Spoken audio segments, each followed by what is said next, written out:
जय माता दी बहनों। एक जनी रही सास पतोहू। सास जौन है औसान मैया का बहुत मानत रही हैं।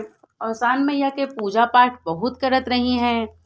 पतोहू जो रही उनके एको संतान नहीं रही। पतोहू को एको बच्चा नहीं रहा। पतोहू जो रही हमेशा कुछ न कुछ खावा करत रही। पतोहू को मुंह हमेशा चलत रहा, कुछ न कुछ वह हमेशा खात रही हैं। तो जोन सास रही हैं वह अपने घर में बृहस्पतिवार वाले दिन दुर्दुरिया चबुआवत रही हैं, औसान मैया की पूजा करवावत रही हैं। तो जब प्रसाद ले आवे, लैया गुड़ चना मिठाई ले आवे, वे कल के रख दिए एक दिन पहले। तो जोन पतोहू रही वह का करें कि प्रसाद वह मम्मा से थोड़ा सा चुप्पे से निकाल लिए और प्रसाद निकाल के चुप्पे से खा लिए। प्रसाद जूठा हो जात रहा है और सास का यह बात पता नहीं रहत रही। जो सास रही वह वही जो है वही प्रसाद से अपने घर में औसान मैया के पूजा करवा देते रही हैं, क्योंकि उनका पता नहीं रहत रहा। यही तरह हमेशा जो है होत रहा है। जो है सास औसान मैया की पूजा करे के लिए प्रसाद ले आवे, तो जो बहू रहे उनके पतोहू रहे वह जूठा कर दिए, प्रसाद चुप्पे से निकाल के खा लेते रही हैं। यही तरह रोज होत रहा है। तो जो पतोहू रहे उनके को संतान तो रही नहीं ना। तो पतोहू की जो है पतोहू जो रही गर्भवती तो हो जात रही हैं, लेकिन उनके बच्चा जो रहा वह बेकार हो जात रहा है। बच्चा उनके पेट में खराब हो जात रहा। हमेशा यही तरह हुए।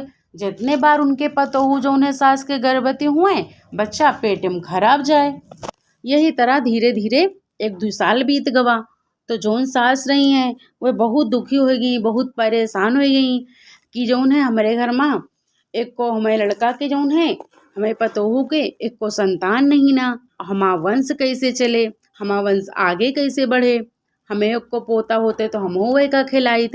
यही तरह बैठ के सोचत रही अपने मन में। औसान मैया से प्रार्थना करत रही हैं। औसान मैया से कहत रही कि माता आप तो सबका हर चीज दियत हो और हम आपके इतने दिन से सच्चे दिल से पूजा करी थे। आपके जो है सुहागिन का घर में बुलाए के दुर्दुरिया चबुआई थे, लेकिन माता रानी हमसे कौन ऐसी गलती हुआ है कि आप जो है हमारी इच्छा पूरी नहीं करती हो।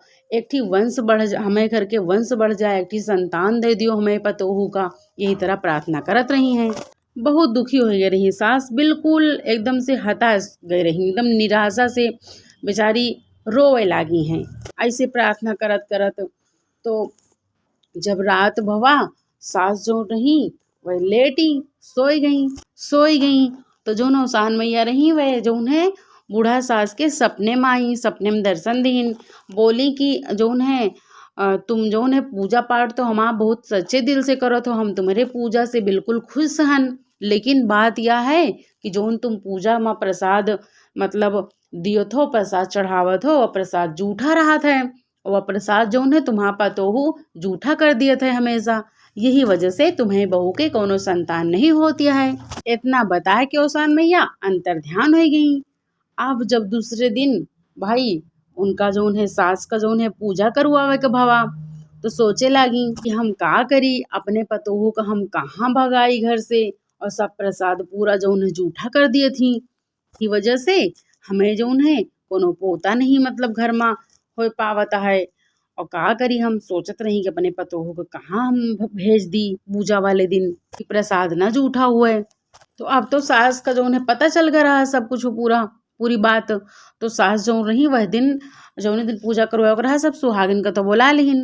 बुलाए के एक दिन पहले नहीं लाई प्रसाद कोनो, वही दिन लेके आई प्रसाद, कहीं हम वही दिन लोगे और वही दिन प्रसाद मंगाइन। और मंगाए के जो है अपने जो है पतोहू का एक ठी काला काला कम्मल दे दीहिन और कहीं यह कम्मल तुम लेके जाओ, हुआ जो है गंगा किनारे बैठ के एका जो है खूब धोयो, इतना धोयो कि यह सफ़ेद हो जाए तो लौट के आयो घरे।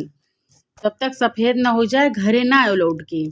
तो एकदम सुबह सुबह तड़के ही तरह कह दिन कि जाओ। तो जोन वे रही हैं पतोहू सोचत है कि हम बिना खाए पे थोड़ी ना जावे कम्मल धोवे, हमें भूख लाग जाए, हम तो ऐसे ना जावे। तो इधर उधर ढूंढे लागी घर में सामान कि लाओ जो है कुछ रखा हुआ है प्रसाद उसाद, हम चुरा ले जावे। चुपके से खा लेवे हुए, लेकिन देखिन इधर उधर प्रसाद कहूँ रहवे नहीं भा। तो का करीन चुप्पे से रसोई में चली गई, थोड़ा सा जो है आटा वही अपने साड़ी में चुप्पे से ऐसे डाल के बांध लेन, बांध के लेके चली गई। गंगा किनारे पहुंची भाई। गंगा किनारे पहुंची तो सोचत यहाँ है कि हम बिना खाए पे थोड़ी कपड़ा धोवे। कम्मल हम बिना खाए पे न धोवे, पहले लाओ कुछ रोटी वोटी बनाए खा ली तो फिर धुली। वही गंगा किनारे इधर उधर देखत यहाँ है कि कहूँ आग वाग मिल जाए तो रोटी बना ली। जल्दी से एक ठी पत्थर रहा, वही पत्थर पे फटाक से आटा गूंद लीन, आटा सान लीन और देखिन कि एक ठी जौन है मुर्दा जल के ऐसे बुतते रहा है। गई दौड़ते वही जगह फटाफट 2-3 ठी रोटी बना लेहिन। 2-3 रोटी बना लेहिन, बना के लेके चली आई। अब फिर गंगा किनारे बैठी हैं। सोचत यहाँ रोटी तो बना ली ना, लेकिन एक खाई तो काहे से खाई हम। तो थोड़ी दूर पे एक ठी माता जी के मंदिर रहा है। तो मंदिर में कोनो जौन है आदमी कोनो पूजा कई के गा रहा, घी के दिया जलाए गा रहा और थोड़ा सा मिठाई उठाई चढ़ाए के माता जी के मंदिर में मतलब गवा रहा। पूरीन से देखिन तो जौन है दिया जौन है जलत रहा माता जी के मंदिर में। तो पतोहू जौन रही दौड़ते गई मंदिर में और दिया बुता दीन हाथे से, बुताए के जौन है जौन घी रहा वह का रोटी पे अपने ना लीन और जौन मिठाई रखी रही पूरी मिठाई उठाए के रोटी में लगाए के वही मिठाई घी से खा लीन। अब माता जी देखिन तो माता जी अपन उंगली ऐसे दबा लीन।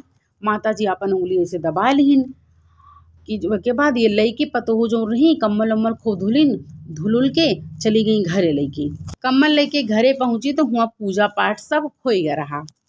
पूजा पाठ अच्छे से उनके सास जो रही कह बह रही हैं। तो घरे पहुंची तो बोली कि अम्मा तुम पता नहीं कौन कम्मल दे रही हो, एका हम इतना धोवा लेकिन यह जौन है काला से सफेद भवे नहीं भवा। तो उनके सास जो रही कहीं कि भले सफेद नहीं भवा और चलो ठीक है तुम कम से कम धो तो का इतना कहीं सफेद नहीं तो नहीं भवा जाओ फैला दियो जाए।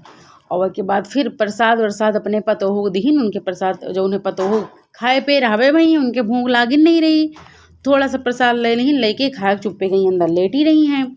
अब दूसरे दिन भाई जब सुबह भा तो जो पंडा पुजारी लोग रहा थी गए मंदिर में पूजा करे। देखिन तो माता जी के उंगली एकदम ऐसे दबी रहा है। माता जी की उंगली दबी रहा है तो पूरे नगर भरे में मच गए कि माता जी की उंगली तो दब गया है, निकलते नहीं ना। पता नहीं कौन जो उन्हें अशुभ घटना घटे वाला है अपने नगर में। पंडित लोग राजा महाराजा सब परेशान कि माता जी की उंगली दब गया है, कोनो अशुभ घटना घटे वाली है। पूरे भरे में फैल गया बात। तो जब जौन सास रही उनके जौन पतोहू रही जब उनका पता चली तो अपने सास से कहिन कि अम्मा तनी से हमहू को चली जाए दियो, दिया खियाई जाए माता जी के उंगलियां कहाँ दबिया है, तई भेज दियो, हमहू तो भेज दियो। तो ससुयो कहिन कि अरे तुम कहाँ जई हो, तुम इतनी जौन है लपकही हो, इतनी ललचही हो, तुम कहूँ न जाओ, तुम्हें बस के हुआ कोनो बात नहीं न। कहीं अरे अम्मा भेज दियो, तनिस तो भेज दियो, देखी जाए शायद माता जी हमहिन से मान जाए, हमहिन से खुश हो जाए। मार खूब जबरदस्ती करे लगी बार बार। तो सास जो ससुर रही कहीं ठीक है अच्छा जाओ चली जाओ। तो हो गई तो सब नगर के जितने पंडित वंडित रहे, सब गांव के सब आदमी रहे, सब बाहर जौन है सब बैठे रहे, बाहर मंदिर के बाहर बैठे रहे। तो पतोहू जौन रही गई कहीं सब जना जौन है उधर दूरिन बैठो और हम जाता है, हम माता जी का मनाए के आईता है। तो पतोहू अंदर चली गई, मंदिर के अंदर गई पतोहू तो दरवाजा बंद कर ली मंदिर के।